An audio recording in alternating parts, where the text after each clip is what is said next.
شروع اللہ کے نام سے جو بڑا مہربان اور نہایت رحم کرنے والا ہے۔ بڑھاپے میں یہ تسبیح پڑھنے سے اللہ راضی ہو جاتا ہے۔ حضور صلی اللہ علیہ وآلہ وسلم کا فرمان۔ حضور صلی اللہ علیہ وآلہ وسلم نے فرمایا، یہ تسبیح پڑھنے سے اللہ اس کے ہر عیب اور گناہ سے اسے پاک کر دیتا ہے۔ وہ تسبیح یہ ہے۔ حدیث ترمذی شریف میں وارد ہے کہ ایک بوڑھا شخص نبی کریم صلی اللہ علیہ وآلہ وسلم کی خدمت اقدس میں حاضر ہوا۔ عرض کی، گناہ بہت زیادہ رکھتا ہوں، عمر ہو چکی ہے، اللہ کی نافرمانیاں اور گناہ بہت رکھتا ہوں، جنت کا سوال ہے۔ رسول کریم صلی اللہ علیہ وآلہ وسلم نے ارشاد فرمایا، سن، جو شخص 3 مرتبہ یہ تسبیح پڑھتا ہے اس کے گناہ بخش دیے جاتے ہیں، اگرچہ وہ جنگ کے میدان سے پیٹ پھیر کر بھی بھاگنے والا ہی کیوں نہ ہو۔ فرمایا، وہ بوڑھے لوگ جن کی عمر ہو چکی ہے، اگر ان کے گناہ پوری زمین میں لبریز ہوں، یہ تسبیح 3 بار پڑھ لیں، ان پر اللہ کی رحمتیں برستی ہیں اور ان کے تمام گناہ معاف ہو جاتے ہیں۔ اس بوڑھے شخص نے یہ ارشاد سن کر نعرہ تکبیر کہا اور روانہ ہو گیا۔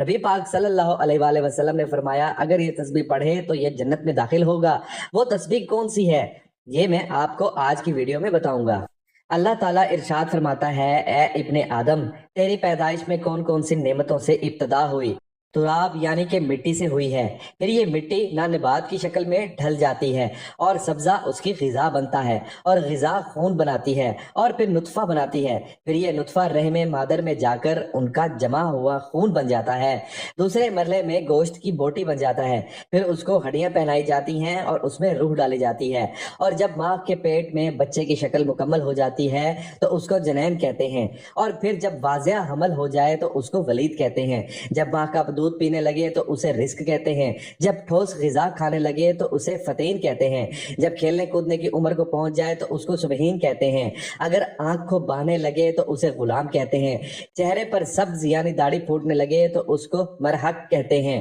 جب بلوغت کو پہنچ جائے تو اس کو بالغ کہتے ہیں، جوان ہو جائے تو شاب کہتے ہیں، پختہ عمر ہو جائے تو رجل کہتے ہیں، جب 30 سال کی عمر ہو جائے تو اسے کاہول کہتے ہیں، جب 40 سال عمر ہو جائے تو شیخ کہتے ہیں، 60 سال کی عمر ہو تو شیخ فانی اور عمل کہتے ہیں، عمر ڈلتے ڈلتے جب موت کی دہلیز پر پہنچ جائے، ہڈیاں کمزور ہو جائیں، جسم لاغر ہو جائے، حافظہ کمزور ہو جائے تو اس کو ارذل عمر کہتے ہیں، اور ان سب کے بعد بالآخر وہ میت ہو جاتا ہے اور مرنے کے بعد پھر اسے تراب یعنی مٹی ہو جاتا ہے، مٹی سے اس کی ابتدا ہوئی تھی اور پھر بالآخر مٹی ہی بن جاتا ہے۔ لہٰذا ایک انسان کی عمر کا کارآمد حصہ وہ ہوتا ہے جب وہ جوان ہوتا ہے، اور عمر کے اس حصے کی قدر کرنی چاہیے اور اس عمر میں زیادہ سے زیادہ نیکیاں کرنی چاہیے۔ ایک حدیث مبارکہ میں ارشاد نبی صلی اللہ علیہ وآلہ وسلم ہے، 5 چیزوں کے آگے غنیمت جانو، اپنی زندگی کو موت آنے سے پہلے، اپنی فراغت کو مشغول ہونے سے پہلے، اپنی خوشحالی کو تنگ دستی سے پہلے، اپنی جوانی کو اپنے بڑھاپے سے پہلے، اور اپنی صحت کو اپنی بیماری سے پہلے۔ حضرت انس بن مالک رضی اللہ تعالیٰ عنہ سے روایت ہے کہ رسول اللہ صلی اللہ علیہ وآلہ وسلم نے ارشاد فرمایا کہ بچہ جب تک بالغ نہیں ہوتا اس کی نیک عمل اس کے والد یا والدین کے حساب میں لکھے جاتے ہیں، لیکن جو کوئی بچہ برا عمل کرے تو نہ اس کے حساب میں لکھا جاتا ہے اور نہ ہی والدین کے حساب میں۔ پھر جب وہ بالغ ہو جاتا ہے تو قلم اس کے لیے جاری ہو جاتا ہے اور 2 فرشتے جو اس کے ساتھ رہنے والے ہیں ان کو قلم دے دیا جاتا ہے کہ اس کی حفاظت کریں اور قوت بھی پہنچائیں۔ جب حالات اسلام میں 40 سال تک پہنچ جاتا ہے تو اللہ تعالیٰ اس کو 3 قسم کی بیماریاں، پہلی جنون، دوسری جزام اور تیسری برس سے محفوظ فرماتا ہے۔ جب 50 سال کی عمر کو پہنچتا ہے تو اللہ رب العالمین اس کا حساب ہلکا فرماتا ہے۔ جب 60 سال کو پہنچتا ہے تو اللہ رب العالمین اس کو اپنی طرف رجوع کی توفیق دے دیتا ہے۔ جب 70 سال کو پہنچتا ہے تو سب آسمان والے اس بوڑھے سے محبت کرنے لگ جاتے ہیں، اور جب اس کی عمر 80 سال ہو جائے تو اللہ تعالیٰ اس کے حسنات کو لکھتے ہیں اور سید کو معاف فرما دیتے ہیں۔ پھر جب 90 سال کی عمر ہو جاتی ہے تو اللہ تبارک و تعالیٰ اس کے سارے اگلے پچھلے گناہ معاف فرما دیتا ہے اور اس کو اپنے گھر والوں کے معاملے میں شفاعت کرنے کا حق فرما دیتا ہے اور اس کی شفاعت قبول فرماتا ہے، اور اس کا لقب امین اللہ اور اسیر اللہ فی الارض یعنی زمین پر اللہ کا قیدی ہو جاتا ہے، کیونکہ اس عمر تک پہنچنا عموماً انسان کی قوت باہم ختم ہو جاتی ہے، کسی چیز میں اس کے لیے لذت نہیں رہتی، ایک قیدی کی طرح زندگی گزارتا ہے، اور جب وہ ایک عرض لامر تک پہنچ جائے تو اس کے تمام نیک عمل نامہ اعمال میں برابر لکھے جاتے ہیں جو اپنی صحت و قوت کے زمانے میں کیا کرتا تھا، لیکن اگر اس سے کوئی گناہ سرزد ہو جائے تو وہ لکھا نہیں جاتا۔ حضرت ابو بکر صدیق رضی اللہ تعالیٰ عنہ فرماتے ہیں کہ ایک مرتبہ ایک شخص نبی کریم صلی اللہ علیہ وآلہ وسلم کی خدمت اقدس میں حاضر ہوا اور عرض کرنے لگا کہ اے اللہ کے رسول، ہم میں سے کون سا بندہ بہتر ہے؟ نبی پاک صلی اللہ علیہ وآلہ وسلم نے فرمایا جو بندہ بڑھاپے کو پہنچ جائے اور اس کی نیکیاں بہت زیادہ ہوں تو وہ سب سے بہتر ہے۔ اس نے پھر سے دریافت کیا کہ یا رسول اللہ صلی اللہ علیہ وآلہ وسلم، سب سے برا شخص کون سا ہے؟ آپ صلی اللہ علیہ وآلہ وسلم نے فرمایا کہ جو شخص بڑھاپے میں پہنچ جائے اور اس کے گناہ بہت زیادہ ہوں۔ حضرت ابن مسعود رضی اللہ تعالیٰ عنہ بیان کرتے ہیں، حضور پاک صلی اللہ علیہ وآلہ وسلم نے ارشاد فرمایا، ابن آدم قیامت کے دن اس وقت تک اپنے رب کے سامنے سے قدم نہیں ہٹا سکے گا جب تک کہ اس سے 5 چیزوں کے بارے میں سوال نہ کر لیا جائے۔ ان میں چند یہ ہیں کہ اس نے اپنی عمر کس چیز میں فنا کی، اس نے اپنی جوانی کو کن کاموں میں بوسیدہ کیا، اور اس نے اپنے علم کے مطابق کیا عمل کیا۔ حضرت انس رضی اللہ تعالیٰ عنہ کا فرمان ہے کہ نبی پاک صلی اللہ علیہ وآلہ وسلم نے فرمایا، اللہ تعالیٰ جس شخص کی عمر اسلام میں 40 سال تک پہنچا دے تو اللہ تبارک و تعالیٰ اس سے کئی قسم کی بلاؤں کو دور فرماتا ہے۔ پہلی جزام، دوسری مرض اور شیطان کی غضبناک کرنے کو، اور اللہ تعالیٰ جس شخص کی عمر اسلام میں 50 سال کو پہنچا دے تو اللہ سبحانہ تعالیٰ اس پر حساب کتاب کو آسان فرما دیتا ہے۔ ایک مسلمان کے لیے عمر کا ہر ایک حصہ اللہ تعالیٰ کی نعمت اور بیش بہا عطا ہے، لیکن ارذل عمر سے پناہ مانگنی چاہیے۔ اللہ تعالیٰ نے قرآن مجید میں ارشاد فرمایا ہے، اور اللہ نے تم کو پیدا کیا اور پھر وہی تم کو وفات دے گا، اور تم میں سے بعض کو عرض ناکارہ عمر کی طرف لوٹا دیا جاتا ہے تاکہ انجام کار وہ حصول علم کے بعد کچھ نہ جان سکے۔ حضرت سعد رضی اللہ تعالیٰ عنہ کا بیان ہے کہ نبی پاک صلی اللہ علیہ وآلہ وسلم نے ارشاد فرمایا، نمازوں کے بعد ان چیزوں سے پناہ طلب کیا کرو۔ اے اللہ، میں بزدلی سے تیری پناہ میں آتا ہوں، اور میں اس سے تیری پناہ میں آتا ہوں کہ مجھے ارذل عمر کی طرف لوٹا دیا جائے، اور میں عذاب قبر سے تیری پناہ میں آتا ہوں۔ بحوالہ حدیث صحیح بخاری۔ اس حدیث پاک سے واضح ہے کہ نبی کریم صلی اللہ علیہ وآلہ وسلم نے ارذل عمر سے اللہ تعالیٰ کی پناہ مانگی ہے، اور جان لیتے ہیں کہ یہ ارذل عمر ہے کیا۔ علامہ عینی لکھتے ہیں، ارذل عمر سے مراد یہ ہے کہ انسان اس قدر بوڑھا ہو جاتا ہے کہ کمزور ہو کر اپنے بچپن کی ابتدائی حالت میں واپس لوٹ جاتا ہے، اور اس کی سماعت اور بصارت کمزور ہو جاتی ہے، اس کی عقل کام نہیں کرتی اور نہ ہی سمجھ میں کوئی بات آتی ہے۔ وہ فرائض کو ادا نہ کرنے کے ساتھ ساتھ اپنے ذاتی کام بھی نہیں کر سکتا، اپنی پاکیزگی اور صفائی کا خیال نہیں رکھ سکتا، اور اپنے گھر والوں پر بوجھ بن جاتا ہے، اور وہی گھر والے اس کی موت کی تمنا کرنے لگتے ہیں۔ اگر اسی شخص کا گھر بار نہ ہو تو وہ بالکل تنہا ہو جاتا ہے، اور اس سے بڑی کیا مصیبت ہوگی کہ اللہ پاک ایسی عمر سے ہم سب کو محفوظ فرمائے۔ 40 سال کی عمر کے بعد ان کا انہاد شروع ہو جاتا ہے، ان کے اعصاب کمزور ہو جاتے ہیں، اور جن لوگوں پر اللہ سبحانہ تعالیٰ کا خصوصی کرم ہوتا ہے جیسے علماء کرام اور اولیاء اللہ، وہ 60 سال کے بعد بھی مضبوط نظر آتے ہیں اور ان کے حواس قائم رہتے ہیں۔ حضرت عطا نے حضرت ابن عباس رضی اللہ تعالیٰ عنہ نے روایت کی ہے، سورہ نحل کی آیت میں ارذل عمر کا جو تذکرہ ہے مسلمانوں کے لیے نہیں ہے، کیونکہ مسلمانوں کی عمر جس قدر زیادہ ہو جاتی ہے اللہ تعالیٰ کے نزدیک اس کی عزت اور کرامت بڑھتی جاتی ہے، اور اس کی عقل معرفت بھی زیادہ ہو جاتی ہے۔ اور حضرت اکرمہ نے کہا کہ جو قرآن مجید کی تلاوت کرتا رہتا ہے وہ ارذل عمر کی طرف نہیں لوٹایا جاتا۔ ایک مرتبہ ایک شخص نے حضرت علی کرم اللہ وجہ کریم کی خدمت میں حاضر ہو کر یہ سوال کیا، امیر المومنین، میرے بال سفید ہوتے جاتے ہیں، اس کا کیا مقصد ہے؟ حضرت علی کرم اللہ وجہ کریم نے فرمایا کہ جب حضرت آدم علیہ السلام زمین پر آئے اور وہ بوڑھے ہونے لگے تو ان کے بال بھی سفید ہونے لگے، اور جب پہلی مرتبہ حضرت آدم علیہ السلام نے اپنے بالوں کو سفید ہوتے دیکھا تو اللہ تبارک و تعالیٰ سے عرض کی، اے اللہ، میرے بال سفید کیوں ہو رہے ہیں؟ تو رب کریم نے فرمایا کہ بالوں کا سفید ہونا بڑھاپے اور بزرگی اور تجربات میں فرق آنے کی طرف اشارہ ہے، اور انسان کا بوڑھا ہو جانا انسان کو نفسانی خواہشات سے دور کرتا ہے، اور اس بات کو واضح کرتا ہے کہ اس شخص کے پاس زندگی میں تجربات ہیں جن سے مشورہ لے کر آپ اپنے آپ کو بہتر بنا سکتے ہیں۔ اس لیے اللہ تعالیٰ بوڑھوں کے مشورے زیادہ پسند فرماتا ہے، یعنی کہ بوڑھوں کے پاس جو تجربات ہوتے ہیں وہ اچھا مشورہ دیتے ہیں۔ احادیث مبارکہ میں اللہ کے نبی کریم صلی اللہ علیہ وآلہ وسلم کا ارشاد مبارک ہے،